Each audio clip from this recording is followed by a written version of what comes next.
Welcome to Cars Yeah, show number 324. If you want to be in the right place at the right time, you have to be someplace. And the people who stay home and don't do anything are never going to be in the right place at the right time.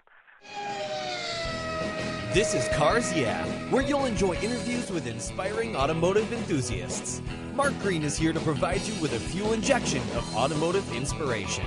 So get in, sit down, buckle up, and get ready for a wild ride here on Cars Yeah.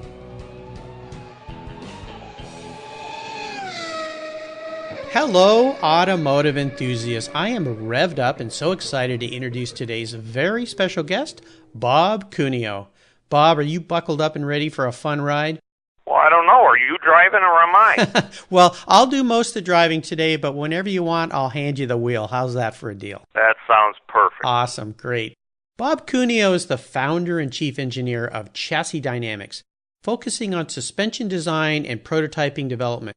For over 30 years, the company has designed and built oval track, road race, drag race, snowmobile, and motorcycle race vehicles. Division win highlights include NASCAR, the SCCA, the NHRA, NEMA, and IMSA. Their cars have earned hundreds of wins, broken track records, and accumulated championships. They also design and build bobsleds for the U.S. Olympic teams. That is pretty cool.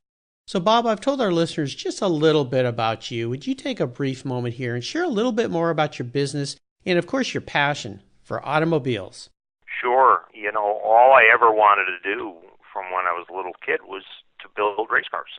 That was a life's dream. And I went to Northeastern University, got a Bachelor of Science in Mechanical Engineering, and my first job was designing machine tools and then powder coating equipment, but I, at the same time, started my own race team and was working on race cars evenings and weekends, and realized how much I really did love that. And then I was offered a job by Bob Sharp Racing, which at that time was the Datsun factory team. Oh, yeah. And I got a job as an engineer for them, and it was, to me, an absolute dream job. I mean, like, poor kid from a little town, how would he ever get a job like that? But I got it, and was quite successful, and decided that I wanted to do it all on my own, and started this company in 1974 with a total investment of $1,800. Wow. Cool. Which was all the money I had in the world. Yeah. And everyone told me back in '74 there weren't a lot of businesses like this. Now it's not so unusual. Yeah. But in '74 there was no such thing as a company dedicated to designing race cars, and everyone told me I was crazy. My family told me I was crazy. Especially the banks told me I was crazy. Yeah. And just became determined to make it work, and it did. Well, that's why I love having you on the show, Bob, because that's what Cars Yeah is all about. You're an entrepreneur. You knew what you wanted to do. You figured out a way to do it. I'm sure there's been ups and downs, and we'll get to those as we move through this. But I love the fact that you persevered and you went after your passion and your dream, and it's just absolutely fantastic. You know, as we continue on this journey, I always like to start by asking my guests for a success quote. It's some kind of saying that's been instrumental in forming your life, your business, your success. It's a great way to get the inspirational tires turning here on Cars Yeah. So, Bob, like I said earlier, take the wheel. Well, you know, there's two of them, and I'd have to say they're equally important to me. Great. The first one was before I started the business, and I wanted to do this, and everybody would tell me, well, the only way you're going to be successful at a job like this is even before I opened the business. This is before I got the job as an engineer for the race team. Mm-hmm. People said, well, you know, only people who are in the right place at the right time get jobs like that. And I remember being at a racetrack, and an old-time, very famous race car driver said to me, you know what, Bob? If you want to be in the right place at the right time, you have to be someplace. And the people who stay home and don't do anything are never going to be in the right place at the right time. So he advised me to just plug away, get into racing, do whatever I could do in racing, and be noticed. And then it's up to ability for someone to recognize that you're serious about what you're doing, and it turned out to be fact. I have used that quote hundreds of times to young fellows that come into my business and say, "Oh God, I'd love to do this, but how do you get in the right place at the right time?" And I just parrot that and hope that they're as successful as I was. Oh yeah. And then the other one was early in my career when I was first thinking of starting the business, the actual business. I had become friends with a very, very famous race car designer from California, Trevor Harris. Mm-hmm. And he was known as the guy that designed the UOP Shadow, if you can remember that car from Oh, yes. That's an amazing, wicked car. Yeah. And he was a brilliant guy. And we became friends, and he kind of mentored me. And when I had the crazy idea of starting this business, I had just gotten married, and my wife and I went to California on vacation, and I spent some time with Trevor. And I said, "Trevor, should I do this? Is this nuts? I mean, you've been successful, but should I even think of starting a business?" And he said, "You know what? You can do this." He said, "But the thing you have to know is that to be in a race car business, you live out on a limb. And because you live out on a limb, you need to always know where the soft spots are to fall. And if you never forget that, you're going to make it."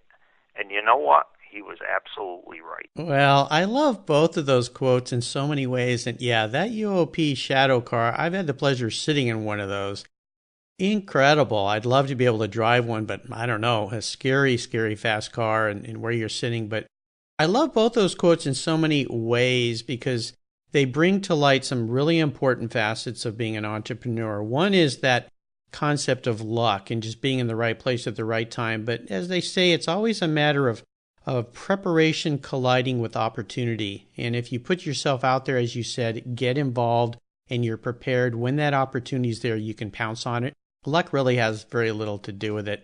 And the other one is the fact that, find a soft spot to fall just in case. Always being prepared, that Boy Scout motto. Great quotes. I love both of those. You talk about liking cars going all the way back to your childhood, but could you share a story with me that instigated your passion for cars? That pivotal moment when you recall, you know what? I'm a car guy. Well, it started very early, and it's an unusual story. When I was really young, I had serious problems with my legs, and I couldn't walk until I was in the 4th grade. Oh, wow. I needed several surgeries, and I spent time in a wheelchair, and that's hard for a little kid. Oh, my gosh, yeah. So anyway, as I said, I got straightened out, and by the time I was in the 4th grade, I could walk, but I was told I would never be able to play sports or do any of the things that other kids did. And my father was an auto mechanic, and so he realized that I needed something to keep me occupied. So he actually started teaching me to work on cars at that young age. And I started building model cars, and I was doing brake jobs and tune-ups. I was doing tune-ups and brake jobs for the neighbors for money when I was 12 years old. Oh, awesome. And so he is the one that brought me into something that was intended to keep me out of trouble and keep me busy and occupied. But as I did it, I learned that I loved it. And our activity that my father and I would do every Saturday in the summer, he'd say, "Well, son, are we going to Savin Rock Speedway, Danbury Speedway, or Plainville Speedway?" And I'd select which track I wanted to go to, and he'd take me to the stock car races. And I knew right then and there, I mean, I'm telling you, at that age, all I wanted to do was build race cars. Well, how fortunate, you mentioned in the beginning of our talk here, knowing what you wanted to do since you were a little kid, and you're so fortunate to have a father that identified something that he could get you busy with and get your hands on, and little did he know where that would lead. Great story. I love that. I'd love to take a look at some of the roads you traveled down and get under the hood, get our hands a little dirty here, something you're certainly not afraid of doing, and ask you to share a huge challenge or even a great failure that you faced along the way in your career, something that really pushed you up against the wall. But the most important part of this has to do with how did you overcome that situation and what did it teach you? What did you learn from it? Well, I was lucky because right from the start of my professional career, I was successful. I don't know why, but I was. And so I didn't really have any failures early on. And I progressed and became well-known and got contracts to do some pretty major projects, and they were all successful. So that led me up into the 90s, and at that time I was, I had many championships under my belt in different kinds of racing, and I was involved in what was then Winston Cup racing. And Jeff Bodine, who was a longtime client of mine, got this crazy idea that the U.S. team was not very successful in bobsled. They were probably top 20 at best back then. Mm-hmm. And this was in the early 90s, and he just wanted to do something to give back. He led a dream life in his career, and he decided he was going to do something to give back to the country. And he called me up and said, would you be interested in getting involved in that? And I said, sure. And like a dope, I just assumed that I could be successful at anything I did. And I had never seen a bobsled in my life, period. Mm-hmm. So now, because if you remember back in the 90s, prior to the 90s, the Olympics were every 4 years, both summer and winter. Mm-hmm. And in the early 90s is when they split summer and winter. So there was an Olympics every 2 years, but one would be summer, and then 2 years later would be winter. Mm-hmm. Well, unluckily, this all happened when I had a 2-year cycle to work with instead of a 4-year cycle.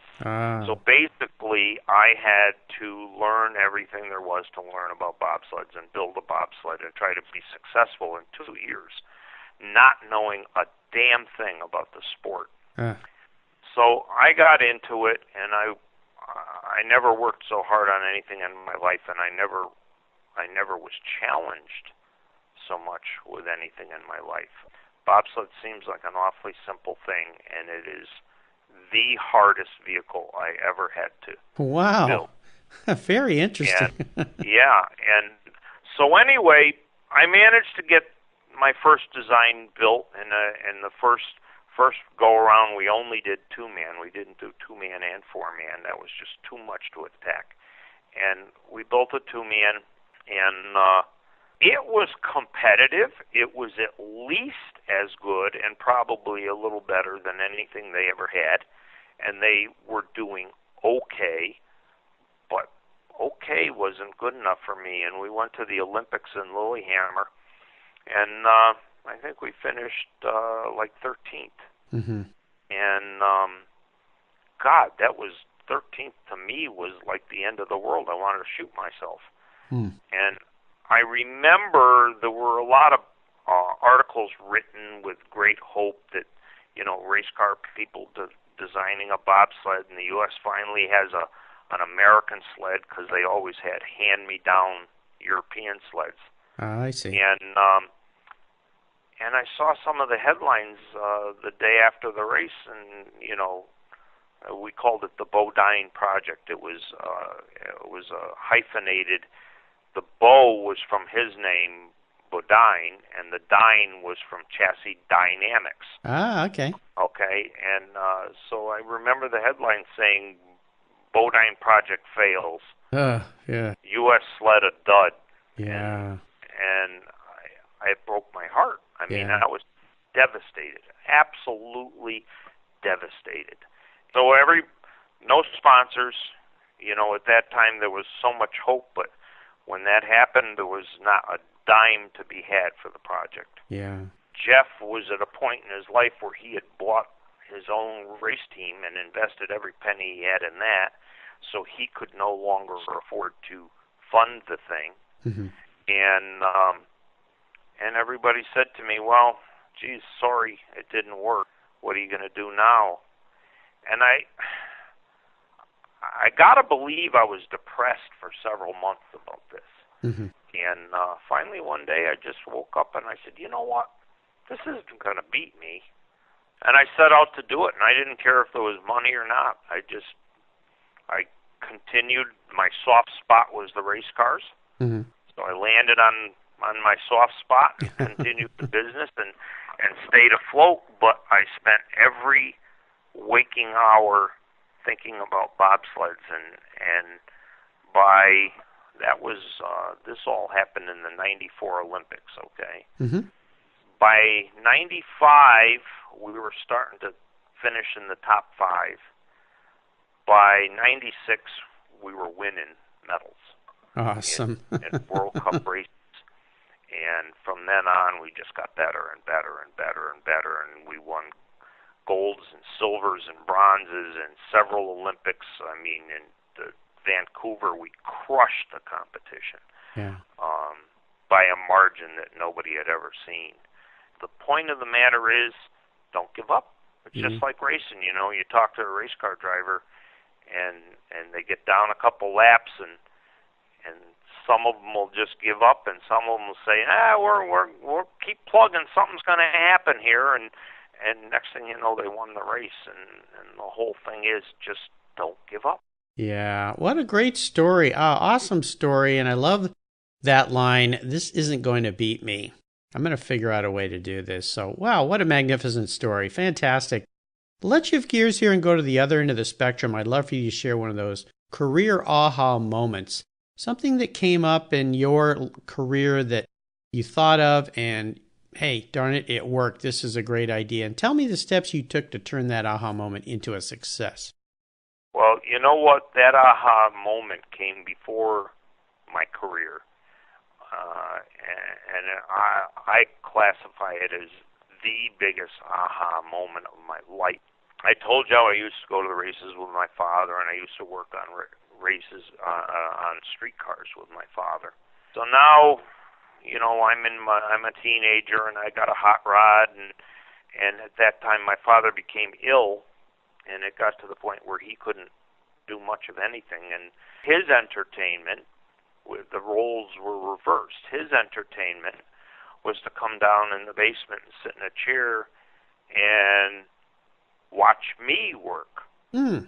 And he would advise me because he had tremendous knowledge. So I remember one evening that we're rebuilding a transmission in the basement, and it was in the winter time, and I was, I'm going to say I was probably a junior in high school.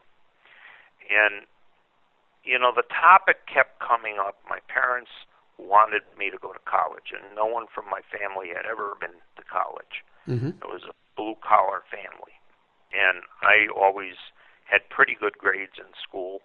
So my mother and my father just kept preaching, son, you really should go to college. And I would say, I don't want to go to college. All I want to do is build race cars. So this went on and on for several years. So we're down in the basement rebuilding a transmission, and my father says to me, son, are you going to go to college or not? And I said, Dad, I told you 100 times, all I want to do is build race cars. And he looked at me in the eye, and he said, can you imagine what a great race car you could build if you were an engineer? Mm. It's like a cartoon. Yeah. A light bulb went off. That one statement made my career. Wow. What a heartwarming story. Awesome. I love that. Thank you for sharing that. Again, the father's wisdom handed down to the son, and he found those right words that led you on that path to success and greatness. Fantastic. How about proudest career moments? I would assume you've had many. I mean, you and your company have garnered so many awards throughout time. It's just incredible. But is there one in particular that really stands out for you and maybe means the most? Oh, absolutely, without question.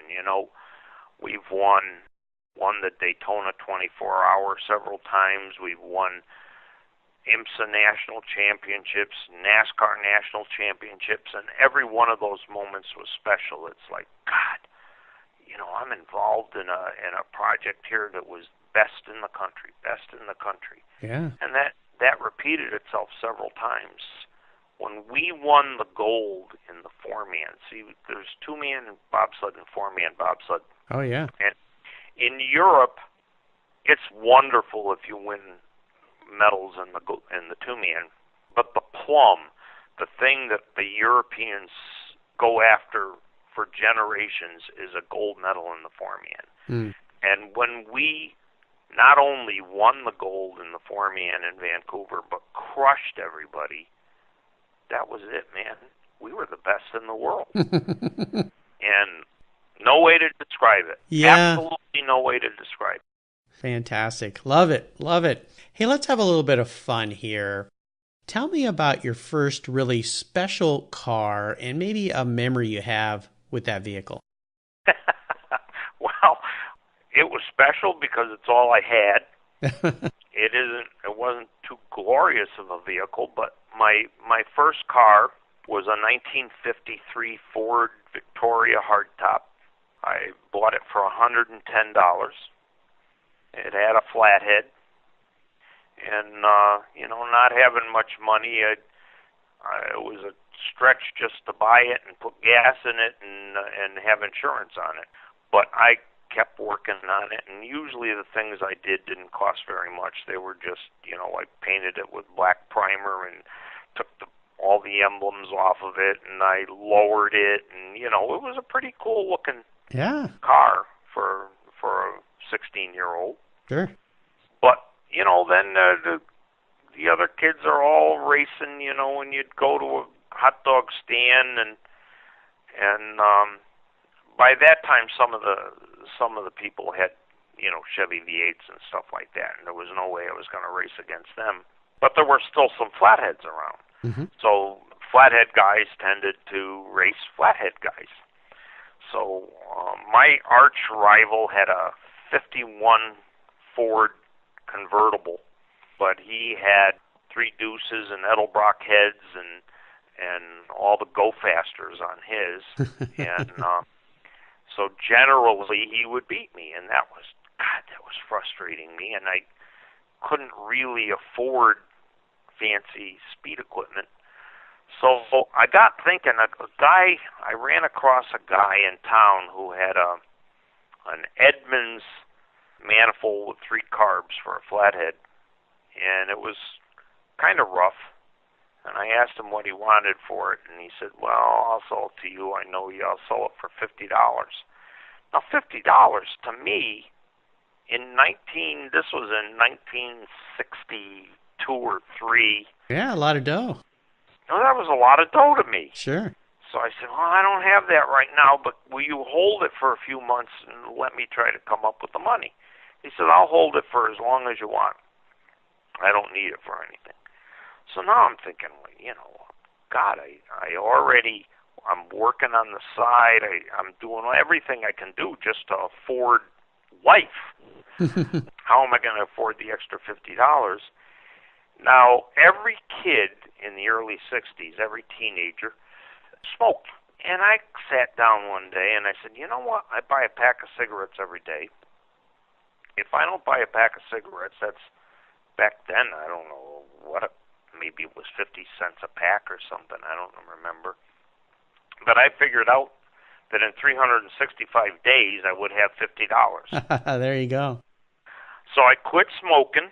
Good for you. Before the end of the year, I got the manifold, I rebuilt the carburetors, I put them on the car, I did a super tune-up, and I kicked his ass.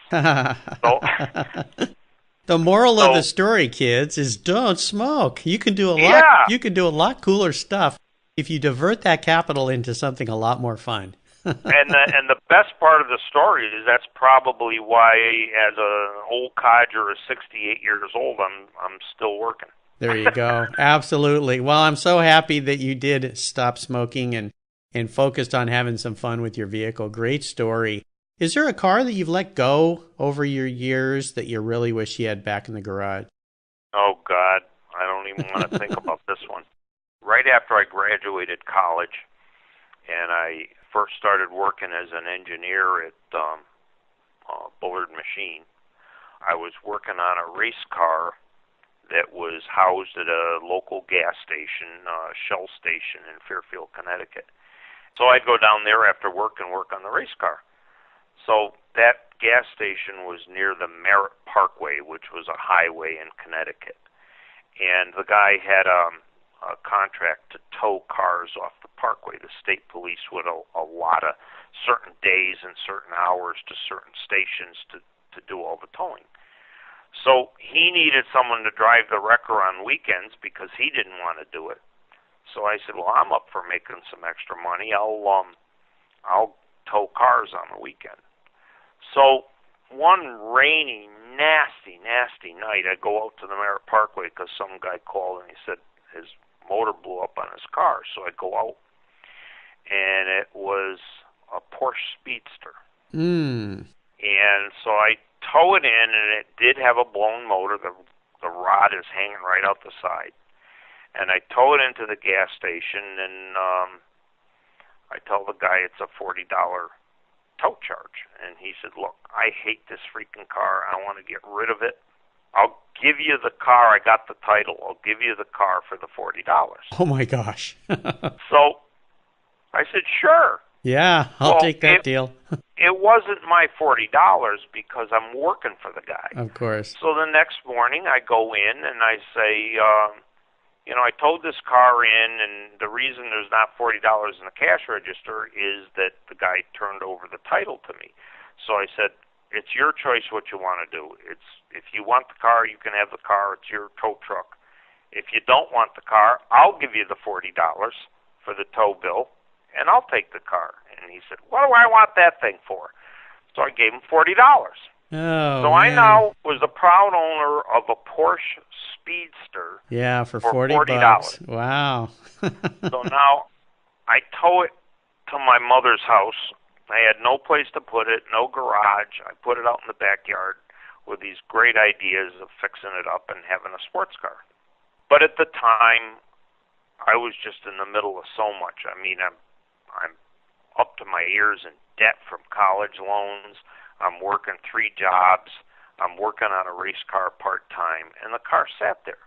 And I realized that just sitting out in my mother's backyard, it was going to rot away.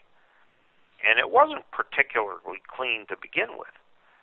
And there were some leaks in the convertible top, and, I said, this thing is just going to get ruined. So I let people know that I'd sell it if somebody came along. So a guy came along, and he gave me $250 for it, as is. Yeah. So now I'm happy. I made over $200 on it, and somebody was going to get the use of it. And that car today is worth hundreds of thousands of dollars. Oh, yeah. Wow. That's kind of like one of those barn find stories. So yeah, tremendous. Yeah. Is there a project that you guys are working on right now that really has you excited and fired up? Oh, sure.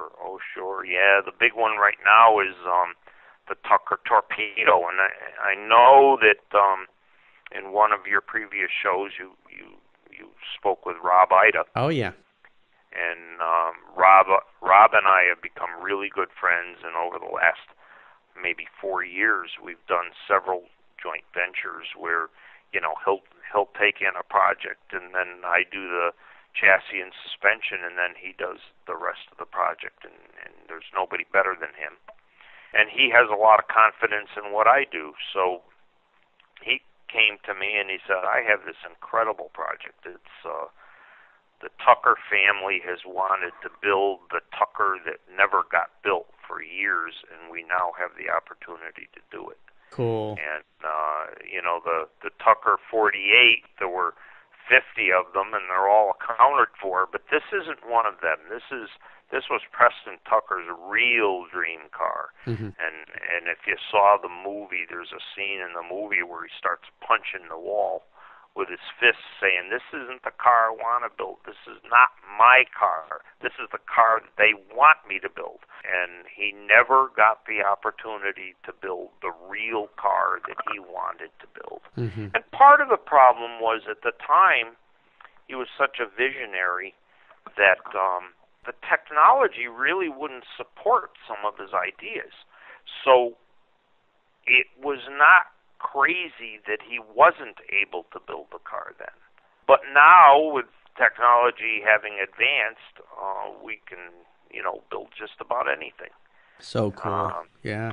So Rob is building the body, and Preston Tucker's great-grandson Sean is doing a lot of the interior design and periphery equipment, and I'm doing the chassis and drivetrain, and we're having a ball working together. It's just a terrific team of people. Wow, very cool. This is such a cool story, and Sean Tucker has been a guest here on Cars Yeah as well, so now I've completed the team here as part of the Cars Yeah team of guests on the show to have all three of you guys on the show, and I can't wait till that thing is done and rolls out, is on Ford tires. Fantastic. I love it.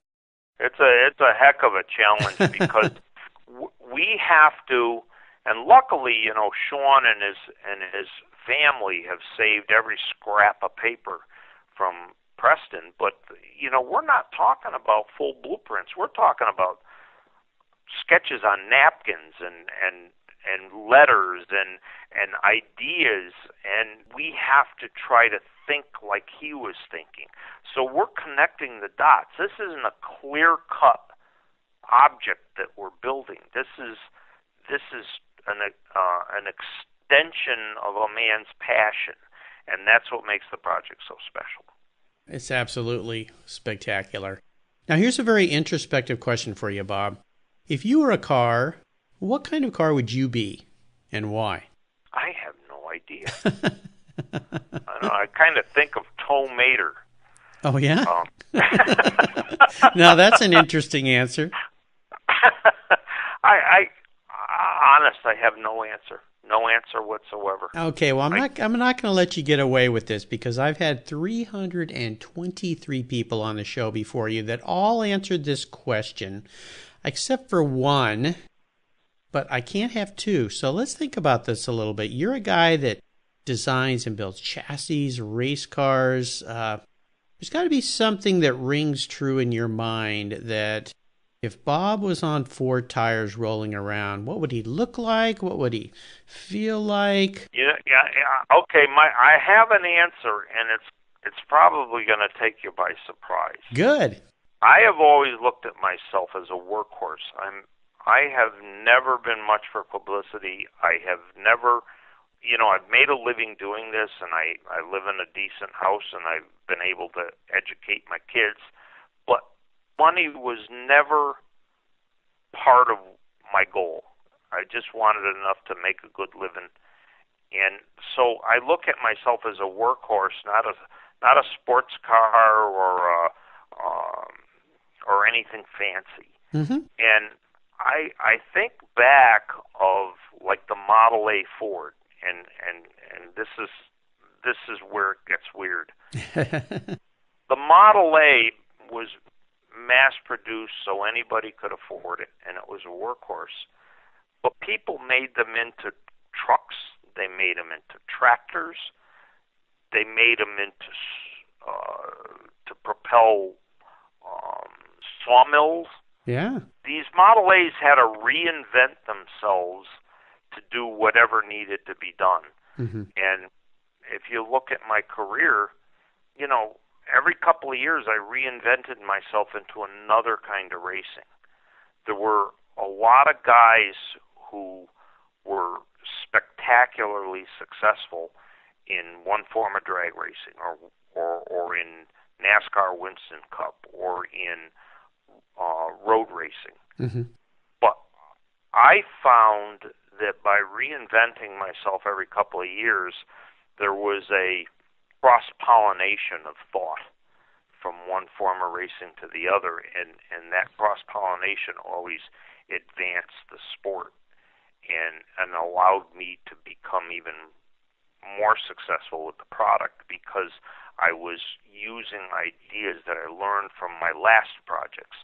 So I just kept plugging, but I had to keep reinventing myself for whatever the task was at hand. So I'm the old Model A. That's what I am. See? Perfect. What an awesome answer. I love it. So Bob, up next is the last lap. But before we put the pedal to the metal, let's say thank you to today's Cars Yeah sponsor. Have you turned your key and heard that dreaded tick, tick, tick, tick because of a dead battery? No worries. I've got the Naoko Genius Boost Jump Starter. This compact tool fits in your glove box and features rechargeable lithium battery technology that will start a dead battery in your car, boat, truck, or RV. It packs a whopping 12-volt, 400 amp starting power and can start up to 20 dead batteries on a single charge. Plus, it has built-in spark-proof technology with reverse polarity protection to safely jumpstart your vehicle. The compact, ergonomically designed clamps are solid copper for maximum conductivity, and there's a built-in ultra-bright dual LED flashlight with 7 modes, including an SOS emergency strobe. It's easily rechargeable with a USB outlet, and you can charge your smartphone or tablet while you're on the road. Works on any 12-volt lead-acid battery. The Genius Boost from Naoko is the ultimate emergency tool that's safe and easy to use. Quality design, state-of-the-art technology from Naoko, your battery care source since 1914. Get yours at geniuschargers.com. All right, Bob, we're back and we're entering the last lap. You're used to being around the racetrack. You know what this means. The white flag is out. And this is where I'm going to fire off a series of questions, and you give our listeners some real quick blips of the throttle answers. So you ready? Okay. What's the best automotive advice you've ever received? Process of elimination. When you have a problem and you're trying to solve the problem, don't attack it in 15 different directions at once. Eliminate one thing at a time, and you'll get to the solution. Absolutely. I wish I'd known that back when I was learning how to work on cars. Would you share one of your personal habits that you believe has contributed to your success? Always doing what I say I'm going to do, even if it costs me money. If I tell a guy I'm going to produce something by a certain date or for a certain amount of money, and I screw up a little bit on my estimate, I will figure out a way to make it happen. Yep. It goes back to that bobsled story as well, just figuring out a way to make it work. So, Bob, is there a book that you've read that you believe our listeners would really enjoy? Yeah, there's a book that really inspired me. I believe the name of it was Shop Class for Soul Craft. Yes. Yeah, Matthew Crawford, I think, was the author's name. Yeah, Shop Class is Soulcraft. And, he was a brilliant guy. He had several PhDs in different things, and he realized that the thing that satisfied him most was working on things and making old things work and solving everyday problems with mechanical things. And he ended up giving up all of his titled work to open a motorcycle repair shop and specialize in antique motorcycles, getting them to run. It's so magnificently written and inspiring that I think it's something that car people would really love. You know, they will, and I remember that book now. On the cover is an old motorcycle sitting next to a barn, if I recall, and I remember picking that book up. It was a book that was recommended to me, 5-6 years ago or so, by another car guy. So great book. And I'll remind our listeners that we have a great resource at carsyeah.com, guest recommended books. You can click on that and see over 300 guest book recommendations, including the one Bob just recommended.